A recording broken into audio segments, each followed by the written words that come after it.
Good evening, Dr. Alex Matthew. Thank you for joining me tonight. Can I ask you to state your name for the record? Yes, Ms. Nikes. My name is Dr. Alex Matthew. How are you? I'm good. Thank you for asking. Who are you? Where do you work? And how long have you been in your role? I am a financial consultant and I've been doing this for the past 7 years. Okay. I'm the CEO of Alpha Leadership Institute. Can I ask what is Alpha Leadership Institute and what it's all about?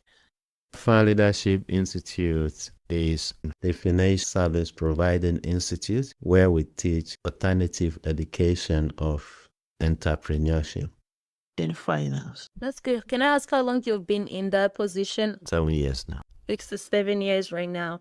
If you don't mind me asking, what motivated you to get into that industry? Good question. Understanding how money works in this economy. Yes.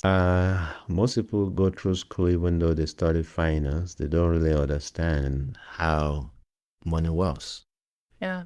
So I teach this passionately to everyone so that they get to understand the rules of money and how to win when it comes to money game. It's all about financial empowerment, financial independence, and ensuring I put more money in average American family pockets.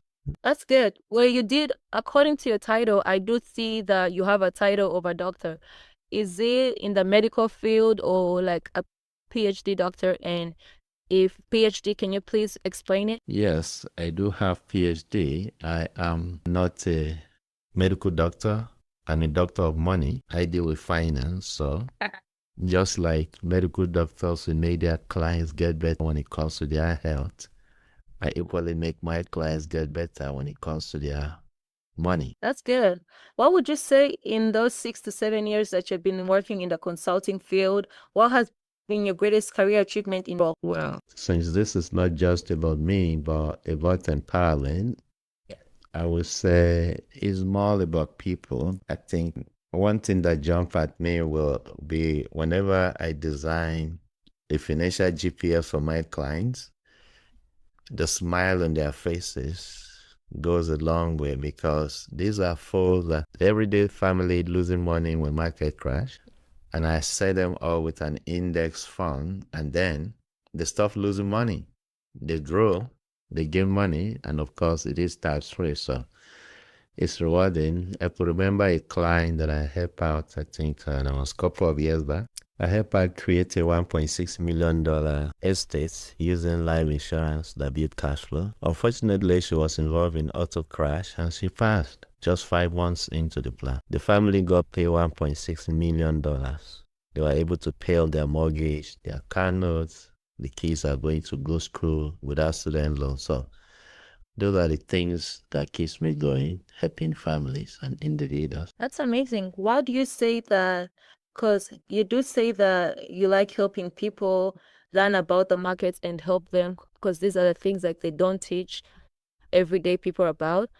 What would you say is that the management principles or strategies that you have employed into your work that you believe have led to your achievement as a person and achievement for your firm as Alpha Leadership Consultant? It's all about education. Education opens people's mind. If you have a product right now and you are trying to force it down your client's throats, they will run away from you. Nobody want to buy anything. But if you educate them, you make them see the need that the service or product you're offering is going to solve their problem. They will listen to you and they will follow you. So it's more about using educational approach to solving money problem. That's good. Do you think that there are some challenges you may have faced in that industry? Absolutely. There are challenges just like you do have in any sector of the economy. And the greatest challenge I've noticed about a human being is their comfort zone. They're just so comfortable being in their comfort zone, and change is always very difficult to manage. Heart is to go to the truth. That's one major thing. So sometimes some people will get it, they go with it. Sometimes some don't. That comfort zone is a dream killer. That's one major problem I've seen with some clients. They are okay with what they have, even though it's not taking them nowhere. They still don't want to change and embrace new things. And that's why they say the problem of 21st century education will not be how to read and write, but it should be how to unlearn old things and learn new things. That's good. Would you say that the people who have ever regretted the decision of not having, like you say, learning about what you do for a living, have they ever maybe come back and told you that they wish they knew it before and committed to it? Absolutely. I've seen a lot of that, a lot of regret because time is of essence. It's opportunity done. For instance, I have a client that I sat with, presented the plan to him just to sign up, and he kept on procrastinating. And just last week, I received a phone call from the wife, and I picked it up. She introduced herself because I didn't have the spouse number. She said, "Do you hear?" I said, "What happened?" On a Sunday when we were playing this game, the Super Bowl, yes, they all gathered, were about to watch the Super Bowl, and suddenly the husband collapsed. They called 911, and he didn't make it to the hospital. He was gone. He died. And I was like, goodness, what if he has signed up for a plan? The family will have access to $1 million right there. But that was an opportunity missed. There was another instance. My client has a sister that I saw with him, and I asked him, why don't we get a plan for this sister? So she's still in school. When she graduates, they were thinking of getting a plan. Okay, just 2 weeks after she slept, she didn't wake up. So things happen. And there are also some that miss the opportunity and they get diagnosed with some sickness and they never qualify again. There have been several instances of missed opportunity like that. Regrets, yes. I'm sorry for their loss. Moving on, can you, if you don't mind me asking, what is the mission and the vision for your company? Well, that's a good question. We do have a vision and mission. First of all, our mission is no families to be left behind because all lives matters. We want every family to attain financial independence, solving money problem for them as much as possible. Then our vision is we have a target. We want to help 100,000 families attain financial independence in our community, creating $1 million instant estate for them. And if we do that successfully, we will transfer $100 billion into community. So that's our vision and our mission. Okay, moving on, asking in that same category, how do you think you being an entrepreneur has helped you, or having the entrepreneurial mindset has helped you in achieving the vision and the mission for your company? Well, that's a great question.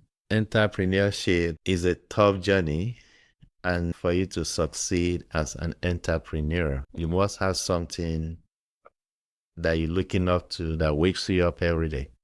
Yes. That's where the mission and the vision comes in. Entrepreneurship is not a kind of venture where someone is watching over your shoulder before you perform.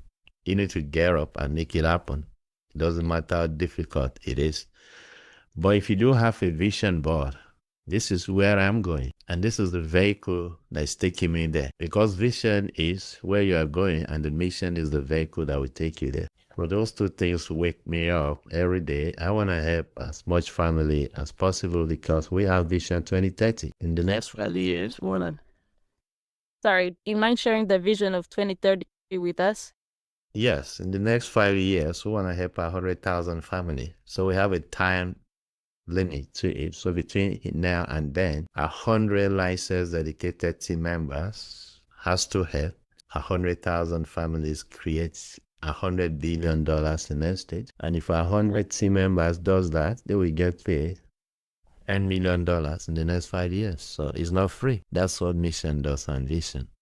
It keeps you going. How would you say that you overcome challenges in the workplace or among your teammate or your team member? It's not about you developing what we call thick skin, a die-hard mentality. As an entrepreneur, you don't wait for things to happen. You make things happen. And it doesn't matter what People does to you. Some will tell you no, some will tell you yes. You move out with a yes.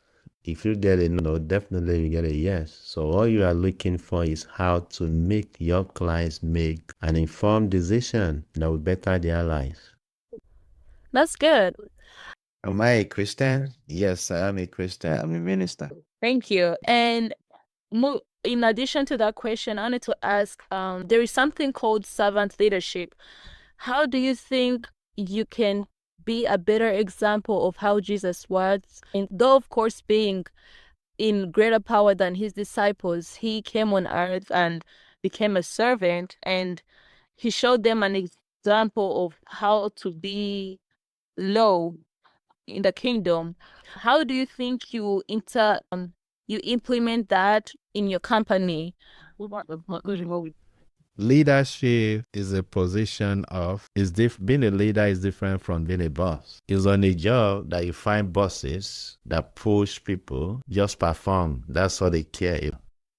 But as a leader, you have to care about the people and you lead by example, just like Jesus did. That's why you saw Jesus washing the disciples' feet. It shows humility, service, feeding people, 5,000, 4,000, preaching the gospel. So that's what leadership is all about. Just looking for how to add value to other people's life and how to make them better that you met them. Thank you. And the last question for tonight is, or the second last question is, apart from servant leadership and entrepreneurial mindset, do you think you can help me name other qualities or attributes that are essential for success, especially in the field that you work in? Absolutely. You're working in finance field, the first thing you need to have is integrity. Yes. Thank You know what?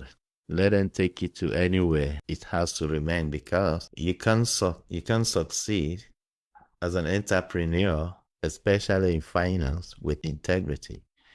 You are dealing with people that are sensitive data, their money, yes, and you know, surely know. Second thing I would take a look at is you need to love humanity genuinely. Mission before the commission. It's not just about the money you will make, but how can you help someone get better? And as you do that, the money comes. Thank you. And last question for today is, since you've been in the field almost a decade, what is something you wish you had avoided or not done while you were working over the years? Well, that's a good question. Just to put it, I wish I've discovered this entrepreneurship journey much, much more earlier, or I've embraced it. Instead of helping people build their dreams, I would have loved to focus attention and build my own dream because that's what ensures freedom. Entrepreneurship brings through freedom. We call it freedom of time, freedom of money, and freedom of location. You don't get those if you're on a job building someone else's dream. Yeah. All right. Thank you so much, Dr. Alex. Welcome, Mr. Yes. Yeah, that's real. Okay. Do you think that this is a journey everybody should be on? If yes, why? If no, why? And if maybe, why? Well, I wish everyone embarks on the journey, but unfortunately, it's not everyone that can do it. And that's why we always have 95% and the 5%. It's only the few, the brave, determined individuals that can be an entrepreneur. And in every sector of the economy, there are always 5% ties. So it's only the 5%. Success is not for everybody. There's just a few ones that are hungry, determined, that wins. And that's why we call them entrepreneurs. That's good. Anyways, that concludes my questions for tonight. Thank you so much, Dr. Alex, for giving me your time and sitting down to talk with me. Do you have any questions for me? Yeah, most welcome, Ms. Nikes. Just curious, is this part of your school curriculum activity, and what is the nature of your course of study? Basically, this is an assignment that I'm supposed to submit for my management class. And the class typically consists of teaching students how to be better team leaders and leaders in general. And hence the reason why I sat down with you today to ask you, because you oversee a lot of people in your company and you've been in this field for quite some time. So I thought you'd be the perfect candidate for my interview. I see. That makes sense. Wishing you the very best. Thank you. Welcome. All right. I hope you have a good night. Thank you so much, and God bless you.